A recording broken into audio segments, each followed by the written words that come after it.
আফগানিস্তানের কাছে one day series হারের পর প্রথম ২ ম্যাচ হেরেই সিরিজ হার নিশ্চিত হওয়ার পর বাংলাদেশ ক্রিকেটটা যেন একেবারে ভেতর থেকে কেঁপে উঠেছে।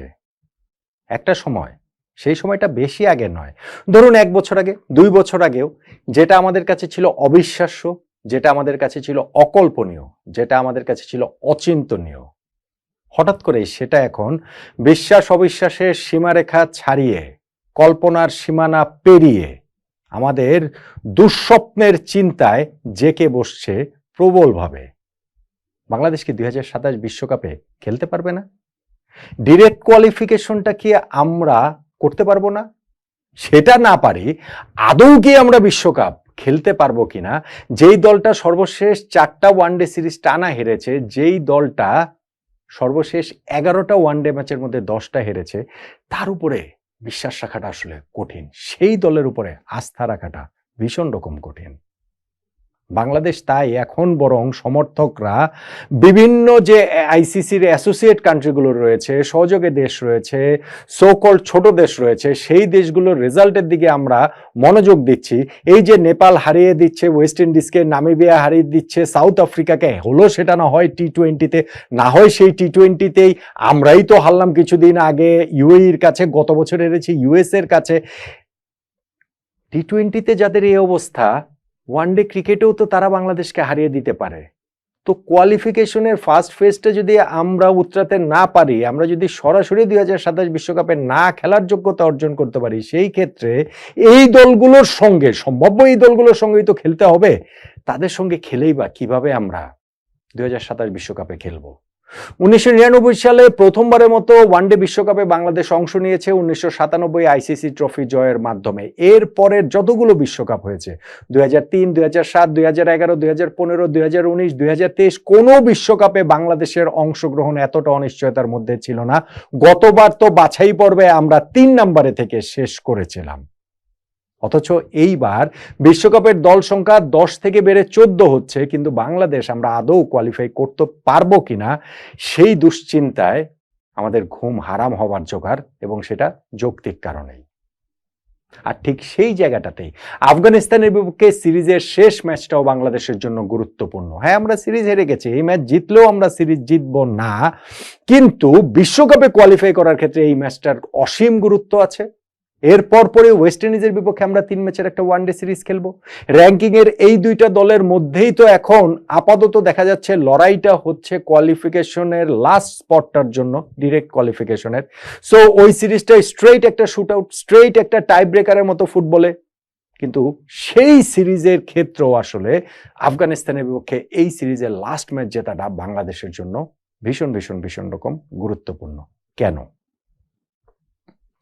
দেখুন, এরই মধ্যে আমাদের ২০২৭ বিশ্বকাপের বাছাই পর্বের নিয়মটিও মুখস্থ হয়ে গিয়েছে, সেটা যাওয়ারই কথা। বাংলাদেশ এই 2টা ম্যাচ হারার কারণে এটা নিয়ে আরো চর্চাটা বেশি হয়েছে। আমি অবশ্য সিরিজের শুরুতে একটা ভিডিও করেছিলাম, সেইখানটাতে খুব সহজ ভাষায়, সহজ করেই আপনাদের বুঝিয়ে দিয়েছিলাম যে কিভাবে ২০২৭ বিশ্বকাপের 14টা দল নির্ধারিত হবে।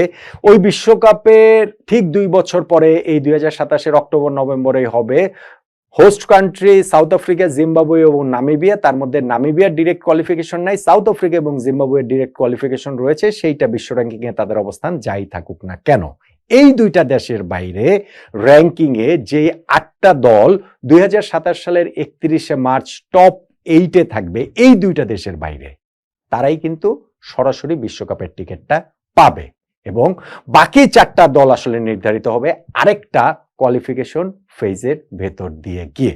ফলে 8টা দল এখান থেকে সরাসরি, সঙ্গে 2টা হোস্ট, এই 10টা, এবং 4টা দলের আরেকটা কোয়ালিফিকেশন পর্ব পেরিয়ে খেলতে হবে বিশ্বকাপ। এবং সেইখানটাতেই বাংলাদেশ আসলে থেকে যায় কিনা, এই Namibia, Nepal, USA, UAE, Uganda, এদের সাথে খেলতে হয় কিনা, ওই আশঙ্কার জায়গাটা আমাদের তৈরি হয়েছে। এখন র্যাঙ্কিং এ আমাদের কিন্তু কোনো পরিবর্তন হয়নি। সিরিজের শুরুতেও আমরা 10 নম্বরে ছিলাম, প্রথম 2টা হারার ম্যাচ হারার পরেও আমরা 10 নম্বরে রয়েছি। সর্বনাশ যেটা হয়েছে সেটা হচ্ছে গিয়ে রেটিং এ। আমাদের রেটিং পয়েন্টটা প্রথম 2টা ম্যাচ হারার পরে কমে গিয়েছে। আর র্যাঙ্কিং এ 9 নম্বরে ওঠাটা কেন গুরুত্বপূর্ণ ছিল? এই সিরিজটাতে আমাদের 9 নম্বরে ওঠার সুযোগ ছিল, এখন আর সেই সুযোগটা নেই। 9 নম্বরে ওঠা গুরুত্বপূর্ণ কেন? কেননা র্যাঙ্কিং এ তো এই মুহূর্তে সাউথ আফ্রিকা 6 নম্বরে রয়েছে, জিম্বাবুয়ে 11 নম্বরে রয়েছে। জিম্বাবুয়ের এইখানটাতে ঢুকে পড়ার টপ 8 এর মধ্যে ঢুকে পড়ার কোনো চান্স নেই, ঠিক তেমনি ভাবে সাউথ আফ্রিকারও টপ 8 এর বাইরে চলে যাওয়ার কোনো চান্স সেই অর্থে নেই 2027 সালের 31শে মার্চ। ফলে সাউথ আফ্রিকা প্লাস 8টা দেশ, অর্থাৎ র্যাঙ্কিং এর প্রথম 9টা দেশই 2027 সালের 31শে মার্চে যারা থাকবে তারাই বিশ্বকাপে সরাসরি খেলার যোগ্যতা অর্জন করবে। বাংলাদেশের জন্য তাই ওই 9 নম্বরে অন্ততপক্ষে থাকাটা একটা বেয়ার মিনিমাম, একটা খুবই ন্যূনতম টার্গেট আসলে হওয়া উচিত। সেই সুযোগটা আমরা আফগানিস্তানের বিপক্ষে সিরিজের প্রথম 2টা ম্যাচে মিস করেছি। এখন লাস্ট ম্যাচটা আমাদের জন্য গুরুত্বপূর্ণ, তারপরও হয়ে উঠছে কেন? আমাদের রেটিং এ সর্বনাশ হয়েছে। রেটিংটা কমে প্রথম 2টা ম্যাচ হারার পরে এখন হয়ে গেছে 75, ওয়েস্ট ইন্ডিজের রেটিং সেইখানটাতে 80, অর্থাৎ আমাদের পার্থক্যটা এখন 5 রেটিং পয়েন্টের হয়ে গিয়েছে। যদি আমরা আফগানিস্তানের কাছে লাস্ট ম্যাচটা হেরে যাই তাহলে আমাদের রেটিং পয়েন্ট হয়ে যাবে 74, ওয়েস্ট ইন্ডিজের সঙ্গে আমাদের ব্যবধানটা হয়ে যাবে 6 পয়েন্টের। আর যদি আমরা লাস্ট ম্যাচটা জিততে পারি সেই ক্ষেত্রে আমাদের রেটিংটা হবে 77, ওয়েস্ট ইন্ডিজের সঙ্গে তখন ব্যবধানটা মাত্র 3 রেটিং পয়েন্টের থাকবে।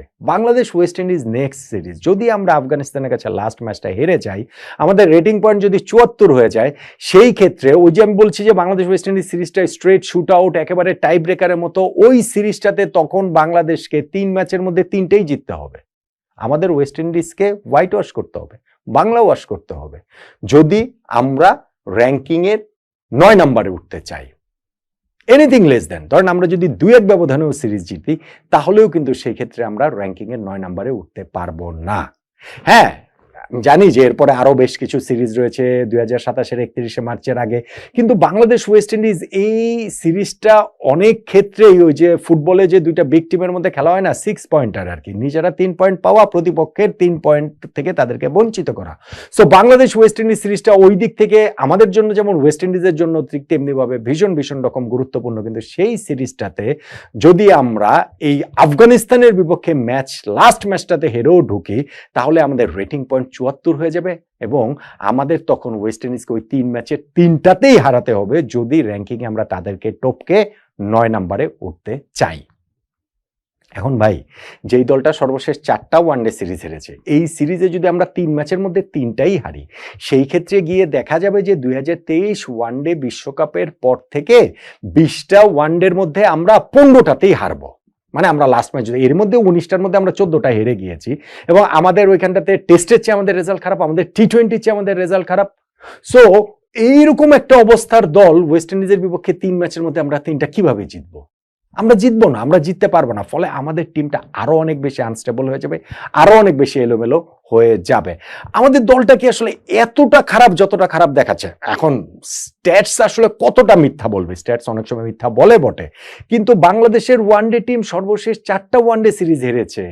আমরা আফগানিস্তানের কাছে সর্বশেষ 3টা সিরিজে হারলাম। আমরা সব মিলিয়ে সর্বশেষ 11টা ওয়ানডের মধ্যে 10টাতে হেরেছি এবং এই যে টানা 4টা সিরিজ হারের মাঝখানে আমাদের চ্যাম্পিয়ন্স ট্রফি আছে, সেইখানেও আমরা 2টা ম্যাচ হেরেছি।